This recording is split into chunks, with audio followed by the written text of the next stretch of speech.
There we go. C.S.Lewis, 1898 to 1963, scholar and author, lived here 1930 to 1963. And now my mom lives here. Pretty cool, huh? Sprouts and chestnuts, that's sweet potato and potato mash, and that's some beans and white sweet potato with za'atar aubergine on top. This is beans and... What kind of... Oh, an aubergine, okay. Za'atar's got some sort of seasoning. What sort of seasonings is that? Za'atar, it's kind of got things like cumin and sesame and... There's no chilies Interesting. or anything. No chili, No, I'll try a little bit. This looks amazing. Thank you. We have a lovely Christmas meal here prepared by Sir Jonathan in the background. Sir Jonathan, yes, there it is. He's cutting Behind up the all that bread. hair. This, we're starting with the butternut squash. Aiden, you can tell us how it is. Only if it's All right. complimentary. Was it Okay. good? Is the soup good? Yeah, soup's okay? You like it? Yeah. Yes. It's Yes, all right. it's tasty. It's tasty. So we have Jonathan's wife and parents, my mother, and we have the VIP guest, Aiden. Yes. Aiden Mackey. Okay. It's a bit Scottish. And how old are you today, Sir Aiden Mackey? I'm 101 and a squidge. And a squid. And a squid. Very important. Oh my goodness. Oh my goodness. What a privilege. Cheers to that. Yes. Indeed. To be Cheers to to that. be able to sit here with this many generations is a true privilege. You mean the whole house cost £1,200? Yeah. The whole house cost £1,200. What year was that? Yeah, see, That was way back in... What year? 1952. Wow. Yes. That's still surprising. That is very amazing. For 19. Wonderful. Boy, how things have changed. Yes. I mean, young people can't buy things these No. days. And less... I mean, it's a nightmare for a lot Yes. of them. And a lot are living with their parents Yes. beyond what they want to. Yes. And it's not always ideal living with your parents, going home again, is it Yeah. really? I don't know It's that all right it's for a usually while. ideal. No, it's all right for a while, but not to live, really. You like singing carols? Pardon? You like singing carols?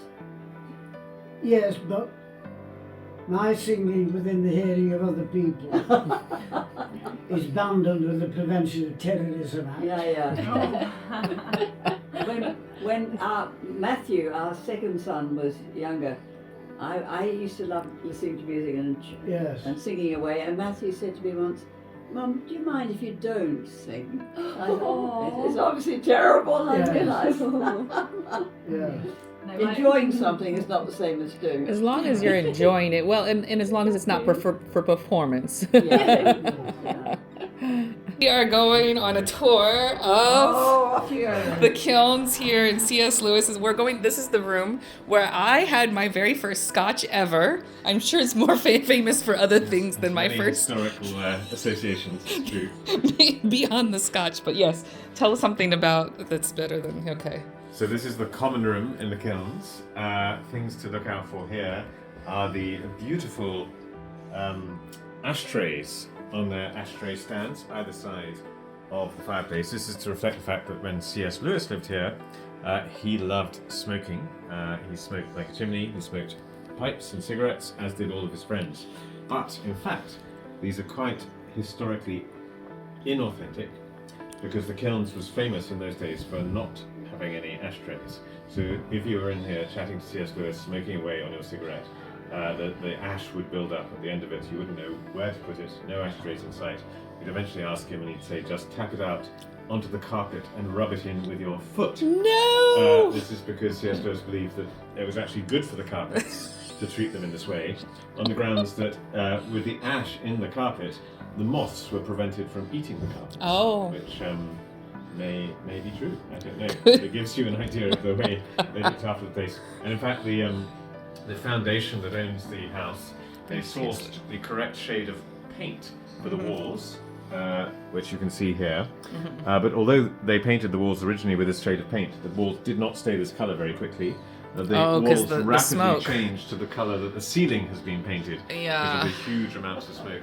The that tar. basically, filled this When place. I moved to Japan, I worked for the city. They would smoke indoors, and the tar would literally drip from the ceilings. Yes. So. Yes, I think that's what it was like here. And I think when they Yeah. restored it in the 90s, they had to strip the walls, and they were just confronted with these thick, gloopy layers. Yeah, you would have to. Decades of smoking. But this is quite a nice room. I was convinced that you and I sat here in front of a fire. My mother said no, there was never. We sat here in front of a fire having my first scotch ever on Christmas Eve in front of the fire. And C.S. Lewis is dead. Yes, exactly. That's the story that I've told and will continue to tell. And then here we've got the map of That's Narnia. Narnia and... C.S. Lewis would never have had this, but it's nice for us who visit the place. I've been actually reading, since I've been here, what have I... Oh, not this one. I've been reading the letters of J.R. Tolkien, which has been interesting reading his views on work that C.S. Lewis was writing at the same time and hearing his feedback. Not always positive. Not always, but it's amusing nonetheless, and hearing his take and dealing with Are you a Tolkien enthusiast? Yeah, I do. I'm a big fan of Tolkien. Yeah. All right. So this is what do we call this again? The common room. The common room. Okay. I always called it that.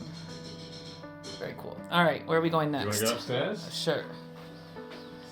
So we're leaving the common room, going upstairs. This is where we just had our lovely meal. Okay. C.S. Lewis study.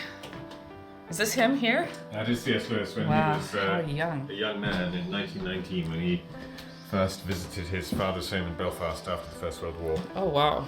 in which he fought. And this room was originally the room belonging to Mrs. Moore, who's a controversial figure in C.S. Lewis's biography. A photo of her right here.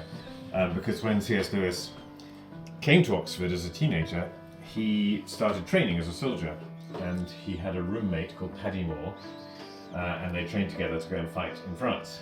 And Paddy Moore came with a mother, who is this Mrs. Moore, and C.S. Lewis and Mrs. Moore immediately took a shine to one another while they were training. And when the two young men went off to fight, it's said that they took a vow that if one of them died in the war, the other would look after the family of the dead comrade.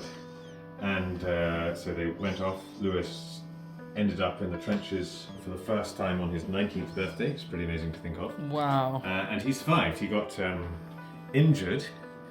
Shrapnel went into his body in 3 places when a British mortar actually, didn't go far enough. Was it in his first fight? No, he did quite a lot of fighting. Oh. He received a German surrender at one point. At one point he actually shot in the direction of the Germans. Apparently. Wow. But he got trench fever, so he got a little bit of activity before eventually he was injured. with that. But actually one of his favourite things in life was to be a little bit ill, because that meant he could spend all day in bed reading whatever books he wanted to read. Right. And that's how he And also got him out of the military. So why is this a controversial figure? Well, it's because... Did they have a special relationship or something? They did have a special relationship because Paddy, Mrs. Moore's son, died, unlike Lewis. So when Lewis returned to Oxford as an undergraduate, he set up a household in town with Mrs. Moore and her daughter Maureen. He lived with them, although he had rooms in college. This was an arrangement kept secret from the university, even from his father and his brother for a bit. But he lived with Mrs. Moore for the next 30 years. Which 30 years? Yeah, until she died in the early 50s. Wow. So she's a huge figure in his life, but the exact nature of the relationship is really hard to penetrate. Just so only C.S. guessed Lewis at. is very secret about it. So in his autobiographical book, Surprised by Joy, he seems to refer to this very important emotional event in his life, which is probably his relationship with Mrs. Moore. Well, to live together with somebody for 30 years, I mean, that's a commitment by any It is, by yes. any accounts. It was quite a thing.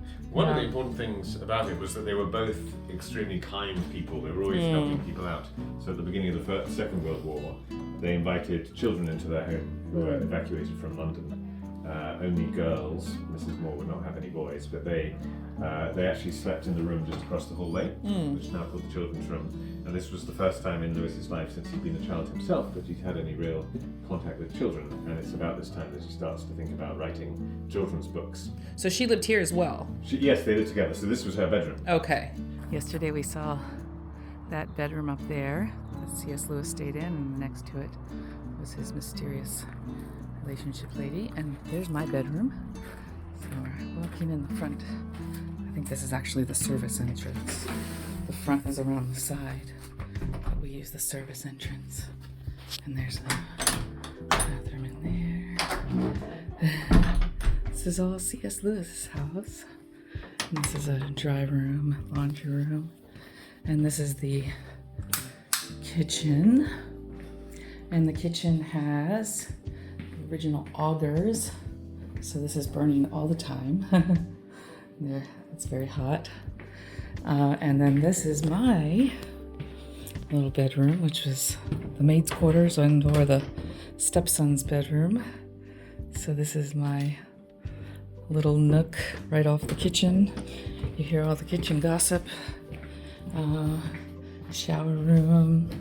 Let's see if I can get some light. There's a bathroom with a tub. And then this is where yesterday we went and saw those 2 bedrooms upstairs. And in here is where we had a nice lunch and tea after yesterday with the neighbors and friends. So this is a really cool room. Lots of, and then a little gift table of things.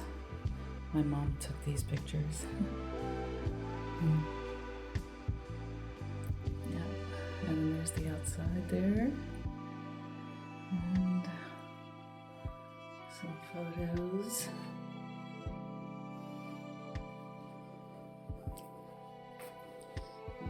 Yeah. With her gun.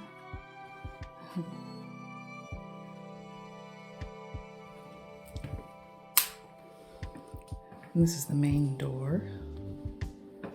And the common room, which I call the study. And I like to sit over there and read. It's also the room that I had my first ever scotch in on a Christmas Eve. And then all kinds of little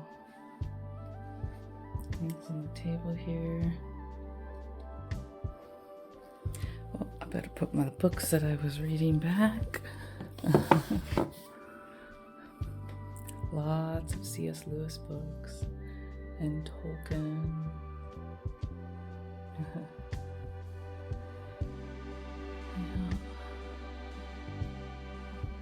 Of course, the lion, Narnia. Here he is on the desk. And yeah, there we go. So that's most of the house. So I'm saying goodbye to C.S. Lewis's house, where I've been visiting my mom here. She is the warden here at the Kilns, which is like director. She's a PhD English professor, and so she once lived here 4 or 5 years, and then she comes back in different intervals. So yeah, it's been really cool. There's also other scholars that are in residence. They're studying PhDs and things like that. As they still give tours. This is the only historic like writer's house that's kept as a museum and not just lived in by other people. Like this one has regular tours going through and events, but people live here too, like my mom and other scholars. So it's a really unique experience to be living inside of a living history, except when the tourists come and peer through your windows. When the tour is happening, thinking that it's all a museum. To be careful, because they come in the morning. Sometimes you gotta make sure you're not dressed, that you're not changing. But other than that, they're not here all the time. It's a pretty cool experience, and you can feel the history in the air. So if you ever come to Oxford, be sure to visit C.S. Lewis's house, the Kilns.